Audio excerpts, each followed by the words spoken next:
Hi everyone, welcome back to my YouTube channel. और इस video में आपको दिखाऊंगा कि आप कैसे कमांड लाइन का यूज़ करके लिनक्स के अंदर किसी भी फोल्डर को क्रिएट कर सकते हो। तो कमांड जो होती है हमारी किसी भी फोल्डर को क्रिएट करने के लिए वो होती है mkdir और उसके बाद आपकी फोल्डर का नाम।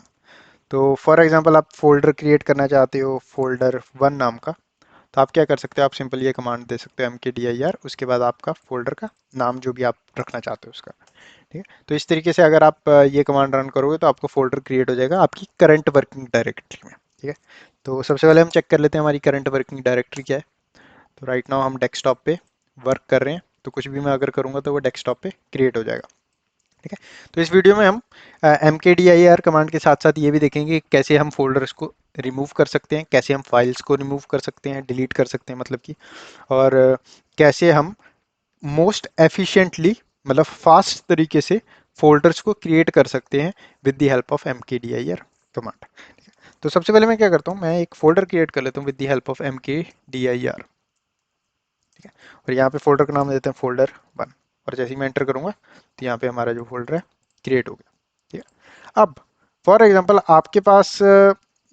आपके पास एक कंडीशन है जिसके अंदर आपको क्या करना है, एक फोल्डर क्रिएट करना है, उस फोल्डर के अंदर एक और फोल्डर क्रिएट करना है, और उस फोल्डर के अंदर एक और फोल्डर क्रिएट करना है, और उसके अंदर एक और फोल्डर क्रिएट करना है। तो आप क्या कर सकते हो, आप सबसे पहला तरीका तो है आप एक फोल्डर क्रिएट कर लो ऐसे, उसके बाद आप दूसरा फोल्डर क्रिएट कर लो ऐसे करके mkdir, और उसके बाद आप बता दो भाई जिस फोल्डर पाथ दे दो, और उसके बाद आप बता दो जो फोल्डर नेक्स्ट क्रिएट करना चाहते हो इसके अंदर। ठीक है, और एंटर कर दो। तो यहाँ पे इसने, तो मैंने कमांड पूरी नहीं डाली, एंटर किया तो इसने फोल्डर क्रिएट कर दिया। फोल्डर 1 के अंदर फोल्डर 2 क्रिएट कर दिया, तो हम इसके अंदर जाऊँ तो एक और क्रिएट कर दिया। पर ये इफेक्टिव वे नहीं है। बट इफ अगर आपको बहुत सारे फोल्डर्स क्रिएट करने हो एक फोल्डर के अंदर, तो ये काइंड ऑफ यूजलेस हो जाती है कमांड इस सिनेरियो में, कि भाई आपको बार बार करना पड़ रहा है। तो ये सिस्टम एडमिनिस्ट्रेशन टाइप की तरीके से एक फास्टेस्ट वे नहीं है। तो एक अच्छा तरीका क्या है, एक अच्छा तरीका है कमांड को ऑप्शंस के साथ यूज करना। तो एक ऑप्शन होता है डैश पी ऑप्शन बोलते हैं जिसको हम, वो डैश पी वाला ऑप्शन यूज करेंगे ताकि हम डायरेक्ट एक पेरेंट डायरेक्टरी के अंदर चाइल्ड डायरेक्टरीज क्रिएट कर सकें। ठीक है, तो मैं क्या करूंगा, मैं यहाँ पे एक कंडीशन ले लेता हूँ कि हमारा एक नया फोल्डर बनाएंगे हम। ठीक है, F1 नाम का, और उसके अंदर एक फोल्डर बनाएंगे F2 नाम का, और उसके अंदर F3, F4, F5 कुछ ऐसा बनाएंगे।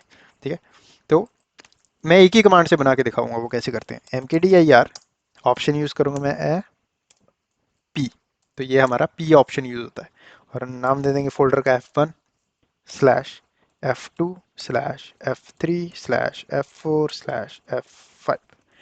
तो ये कमांड क्या करी है, mkdir कमांड यूज की हमने, डैश पी ऑप्शन यूज किया हमने, और हमने बताया भाई ये वाले ऑप्शन की हेल्प से ये पेरेंट फोल्डर्स बनाते जाओ एक दूसरे के। तो F1 सबसे पेरेंट होगा, फिर उसके बाद उसके अंदर F2 नाम का फोल्डर बनेगा, F2 के अंदर F3 नाम का फोल्डर बनेगा, F3 के अंदर F4 नाम का फोल्डर बनेगा, F5 नाम का फोल्डर बनेगा।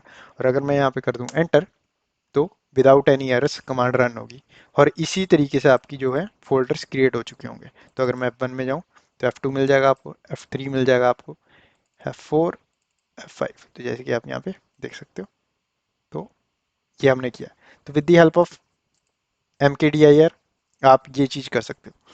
तो mkdir के अंदर आपको ज़्यादा कुछ ऑप्शंस यूज़ करने की ज़रूरत नहीं पड़ती। अगर आप रियल वर्ल्ड में भी जाओ तो आपको ऐसा सिनेरियो भी बहुत रेयरली देखने को मिलेगा जब आप ऐसी एम्प्टी फोल्डर्स क्रिएट करते जा रहे हो। बट हाँ, आप इस कमांड को यूज़ कर सकते हो अगर फॉर एग्जांपल आप कोई स्क्रिप्ट क्रिएट कर रहे हो, तो उस सिनेरियो में आपको इस ऑप्शन की ज़रूरत अच्छे से पड़ सकती है। बट हाँ, mkdir कमांड इस सिनेरियो में ऐसी यूज़ होती है बस, कि आपको फोल्डर कैसे क्रिएट करना है। अब फॉर एग्जांपल अब राइट नाउ मेरी प्रेजेंट वर्किंग डायरेक्टरी है डेस्कटॉप, राइट। अब मैं फोल्डर क्रिएट करना चाहता हूँ डाउनलोड्स के अंदर, तो एस शर्मा के अंदर जो डाउनलोड नाम का फोल्डर है उसमें मैं फोल्डर क्रिएट करना चाहता हूँ। तो मैं सेम कमांड यूज़ कर सकता हूँ mkdir, और मेरे को यहाँ पे पाथ बताना पड़ेगा पूरे फोल्डर का। तो मैं क्या करूँगा, टिल्डे डाल दूंगा। टिल्डे का मतलब होता है हमारा होम डायरेक्टरी, जिस यूज़र से मैं करंटली लॉग्ड इन हूँ उसकी होम डायरेक्टरी, और उसके अंदर जो डाउनलोड फोल्डर है वो, उसके अंदर एक फोल्डर क्रिएट कर दो F1 नाम का, और एंटर कर दो। तो इसने फोल्डर क्रिएट कर दिया। तो अगर मैं आपको यहाँ पे डाउनलोड नाम के फोल्डर में लेके जाऊँ तो यहाँ पे आपको F1 नाम का फोल्डर दिख गया। ठीक है। अब इस तरीके से आप एक लोकेशन से दूसरी लोकेशन पे भी, मतलब एक लोकेशन पे बैठे बैठे दूसरी लोकेशंस पे भी फोल्डर्स क्रिएट कर सकते हो। और ये चीज़ काइंड ऑफ आपको लिनक्स में मिलेगी, बहुत अच्छी लगती है मेरे को, कि आप किसी भी लोकेशन पे बैठ के किसी दूसरी लोकेशन का काम कर सकते हो थ्रू कमांड लाइन। बस आपको पाथ पता होना चाहिए उस लोकेशन का। ठीक है। अब हमने फोल्डर बनाने सीख लिए। अब हम फोल्डर्स डिलीट कैसे करते हैं ये देख लेते हैं। ठीक है। तो फोल्डर डिलीट करने का होता है, जैसे कि हमारे पास फोल्डर 1 नाम का फोल्डर है, इसके अंदर मैं क्या करता हूँ, एक तरीका तो आपके पास यही है कि भाई आप बेसिकली ग्राफिकल यूजर इंटरफेस करके डिलीट कर लो, पर मैं क्या करता हूँ, मैं कमांड लाइन के थ्रू दिखाता हूँ आपको। तो फोल्डर 1 है जो हमारा, ये एम्प्टी है, राइट। तो इसको डिलीट करने के लिए मैं क्या करूँगा, कमांड यूज़ कर सकता हूँ RMDIR। ठीक है। उसके बाद मैं आपका फोल्डर जिसको मैं डिलीट करना चाहता हूँ, और जैसे ही मैं इसको एंटर मारूंगा तो हमारा फोल्डर जो है डिलीट हो गया। पर ये डिलीट इसलिए हो गया क्योंकि हमारा फोल्डर 1 जो था वो एम्प्टी था। पर इस सिनेरियो में, हमारे F1 के सिनेरियो में, ये फोल्डर एम्प्टी नहीं है, इसके अंदर सामान पड़ा है बहुत सारा, डिफरेंट डिफरेंट फोल्डर्स पड़े हैं। तो अगर मैं ये कमांड रन करूंगा ना, अगर RMDIR F1, तो ये मेरे को एरर दे देगा, भाई फेल टू रिमूव F1, क्योंकि डायरेक्टरी जो है एम्प्टी नहीं है। तो RMDIR कमांड सिर्फ एम्प्टी फोल्डर्स पे ही काम करती है। ठीक है। तो यूजली मैं क्या करता हूँ, मैं एक कमांड है जो मेरे को बहुत अच्छी लगती है, RM, सिंपल, RM-R, और F1 डालूं अगर मैं और एंटर करूं तो इसने फोल्डर को डिलीट कर दिया। तो ये RM कमांड यूज करता हूं मैं। ठीक है। RM कमांड होती है जब आपको किसी भी फोल्डर को जो एम्प्टी नहीं है, अगर आपको उसको डिलीट करना है, ठीक है, तो आप RM कमांड यूज कर सकते हो with the help of -R option. ठीक है।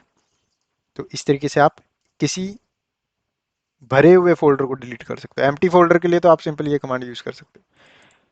और ये सेम चीज आप खाली फोल्डर के लिए भी यूज कर सकते हो, ऐसी कोई दिक्कत नहीं है। अगर आप ये सेम कमांड अगर किसी खाली फोल्डर में भी रन करोगे तो वो भी डिलीट कर देगा ये। फॉर एग्जाम्पल यहाँ पे मैं क्या करता हूँ, एक फोल्डर क्रिएट कर लेता हूँ F1 नाम का दोबारा, और ये F1 नाम का फोल्डर जो क्रिएट हो गया, इसके अंदर कुछ भी नहीं है।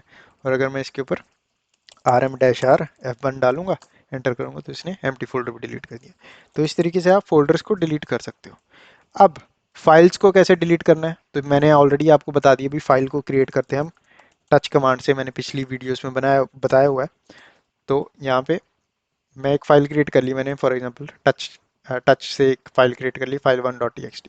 अब मैं इसको रिमूव करना चाहता हूँ, तो इसके अंदर मैं कमांड यूज़ करता हूँ RM file1.txt। तो RM कमांड यूज होती है हमारी फाइल्स को डिलीट करने में। ठीक है। तो ये कुछ बेसिक्स था, ये बेसिक चीज़ें ही सीख रहे हैं हम लिनक्स की।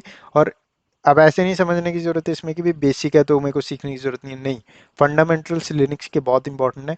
अगर आपको ये सारी कमांड्स जो मैं बता रहा हूँ, like copy command, move command, file system में एक एक डायरेक्टरी से दूसरी डायरेक्टरी में नेविगेट कैसे करते हैं, आपको फाइल स्ट्रक्चर पता है, अगर आपको ये सब कुछ अच्छे तरीके से आ गया, अगर अच्छे तरीके से पता चल गया, तो आप कभी मात नहीं खाओगे लिनक्स में। लिनक्स में मेन आपको फाइल स्ट्रक्चर समझना ही आना चाहिए, इंपॉर्टेंट होता है कि भाई आपको पता हो भाई मैं नेविगेट कैसे कर सकता हूँ अपनी फाइल्स के अंदर यूजिंग कमांड लाइन। मेन लोग इसी चीज़ से घबराते हैं, भाई कमांड लाइन के अंदर मूव कैसे करूँगा इधर उधर। अगर आपको ये चीज़ें आती हैं, ये बेसिक स्टफ आता है, तो आप कोई भी चीज़ कर सकते हो लिनक्स के अंदर, कोई दिक्कत नहीं है। ठीक है। तो इस वीडियो में बस इतनी, वीडियो लेंथी नहीं करना चाहता मैं बहुत, तो वीडियो में बस इतनी। वीडियो को लाइक करें, चैनल को सब्सक्राइब करें। मैं मिलता हूँ नेक्स्ट वीडियो में।